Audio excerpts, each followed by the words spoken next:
इलाहाबाद की गलियों से निकलने वाला एक तांगे वाले का बेटा पहले उसी इलाहाबाद का सबसे बड़ा गैंगस्टर बनता है, फिर पॉलिटिक्स में आता है तो विधायक बनता है, उसके बाद मेंबर ऑफ पार्लियामेंट बनकर संसद तक जाता है। लेकिन जब उसके अपराधों का घड़ा भर जाता है तो धीरे धीरे सब कुछ खत्म होने लगता है। वह शख्स जिसका नाम अतीक अहमद था, कई सालों से एक मर्डर केस में जेल में था, जिसने आज से 19 साल पहले 2004 में एक बयान दिया था कि अगर मैं मरूंगा तो या तो मेरा एनकाउंटर होगा, यानी पुलिस मारेगी, या कोई अपनी बिरादरी का सिरफिरा मुझे मारेगा, लेकिन आखिरकार मैं सड़क के किनारे पड़ा हुआ मिलूंगा। 2004 का अतीक अहमद का दिया हुआ यह बयान साकार होता हुआ तब नजर आया जब उमेश पाल हत्याकांड के सिलसिले में मेडिकल के लिए उन्हें और उनके भाई अशरफ को अस्पताल लेकर जाया जा रहा था। प्रयागराज के सरकारी अस्पताल में जीप से उतरकर करीब 10 कदम चलने के बाद ही मीडिया कर्मियों ने अतीक और अशरफ को अपने सवालों के साथ घेर लिया। यह दोनों मीडिया के सवालों को जवाब दे ही पाते कि तभी माइक और कैमरा पकड़ने 3 मीडिया वाले अचानक से अपनी असली रूप में आते हैं।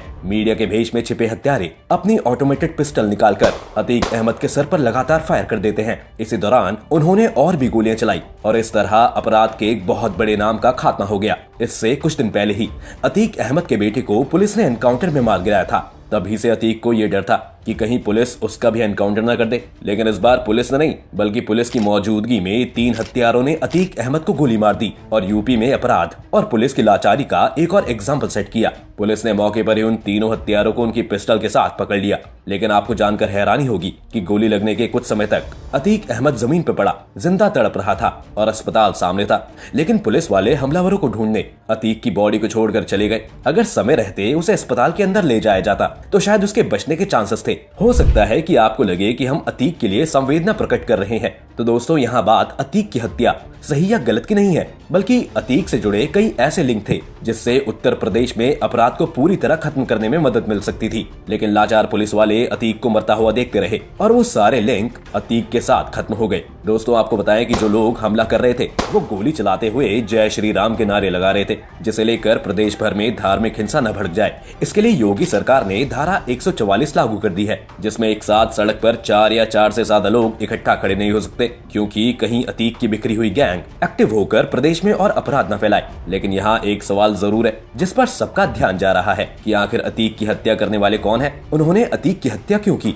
और इसकी प्लानिंग कैसे की गई। तो सबसे पहले प्लानिंग से ही शुरू करते हैं। अतीक और अशरफ की हत्या करने वाले 3 लोग जिनका नाम लवलेश तिवारी, सनी और अरुण मौर्य है, यही लोग हमले के लिए जिम्मेदार माने गए हैं। लवलेश तिवारी, सनी और अरुण मौर्य माफिया अतीक अहमद और उसके भाई अशरफ को मारने के लिए 2 दिन पहले प्रयागराज पहुंच गए थे। प्रयागराज पुलिस को हत्या आरोपियों से पूछताछ के दौरान ये जानकारी मिली है। मीडिया रिपोर्ट्स के मुताबिक लवलेश, सनी और अरुण इस हत्या को अंजाम देने से 48 घंटे पहले प्रयागराज आए थे और वहां रुकने के लिए एक होटल लिया था। जिन होटलों में ये लोग रुके थे वहां पुलिस पूछताछ कर रही है। कई होटलों में पुलिस देर रात से छापामारी कर रही है। कहा जा रहा है कि एक आरोपी पीठ पर एक बैग टांगकर घटना को अंजाम देने पहुंचा था, जबकि बाकी के पास कोई सामान नहीं था। ऐसे में पॉसिबिलिटी है कि बाकी आरोपियों का सामान होटल में ही हो। पुलिस को लगता है कि इनके सामान में कोई ऐसा सबूत मिल सकता है जिससे इस मामले से जुड़े बाकी लोगों का पता लग सकता है और ये भी पता चल सकता है कि अशरफ की हत्या के पीछे असली मकसद और हाथ किसका है। पुलिस की कस्टडी में जाने के बाद इन तीनों ही हमलावरों से पुलिस लगातार पूछताछ कर रही है। पूछताछ में उन्होंने ये बताया है कि वो बड़ा माफिया बनना चाहते हैं, इसलिए उन्होंने इस वारदात को अंजाम दिया है। ऐसे में उन तीनों हमलावरों का ये कहना है कि वो कई सालों से छोटी मोटी शूटिंग का काम करते थे, लेकिन बहुत बड़ा गैंगस्टर बनना है, इसलिए उन्होंने अतीक को मारकर लोगों के बीच अपना नाम पॉपुलराइज करने के लिए ये कांड किया और पकड़े गए। और आरोपी अपना सच छुपाते हैं और पुलिस को गुमराह करने की कोशिश करते हैं, जैसा कि आमतौर से आपने फिल्मों में देखा ही होगा। पुलिस अभी इन तीनों के बयानों पर भरोसा नहीं कर रही है। तीनों आरोपी प्रयागराज के बाहर के रहने वाले हैं। जांच में एक बात तो क्लियर हो रही है कि तीनों अतीक और अशरफ की हत्या के मकसद से ही प्रयागराज आए थे। खैर, इन सब के बीच जो सबसे बड़ी चौंकाने वाली बात है वो है कि पुलिस कस्टडी में किसी अपराधी को कोई ऐसे कैसे मार देता है और पुलिस तमाशा देखने के अलावा और कुछ नहीं कर पाती है। ऐसे में तो पुलिस की कस्टडी और उसकी सिक्योरिटी का क्या मतलब रह जाता है, या बेहतर ही समझ रहे होंगे। अतीक अहमद पर 100 से अधिक केस और अशरफ पर 52 आपराधिक मुकदमे दर्ज हैं। ऐसे में पुलिस दोनों को एक ही हथकड़ी में बांध कर रखी थी। हत्या के वीडियो में साफ देखा जा रहा है कि पहले अतीक को गोली मारी जाती है, जिसके बाद अशरफ भी जमीन पर गिरता है। इसके बाद हमलावर दोनों को गोलियों से भून देते हैं। इसके अलावा पुलिस की लापरवाही इस हद तक देखी जा सकती है कि अतीक अपनी सुरक्षा को लेकर बार बार चिंता जाहिर कर रहा था। इसके बावजूद सावधानी नहीं बरती गई। अतीक पुलिस कर्मियों के बीच रुककर मीडिया से बात कर रहा था आमतौर पर अंडर ट्रायल कैदियों को पुलिस मीडिया से बात नहीं करने देती है। पुलिस की लापरवाहियों के कारण उत्तर प्रदेश सरकार ने तुरंत एक्शन लेते हुए 17 पुलिस वालों को सस्पेंड कर दिया है।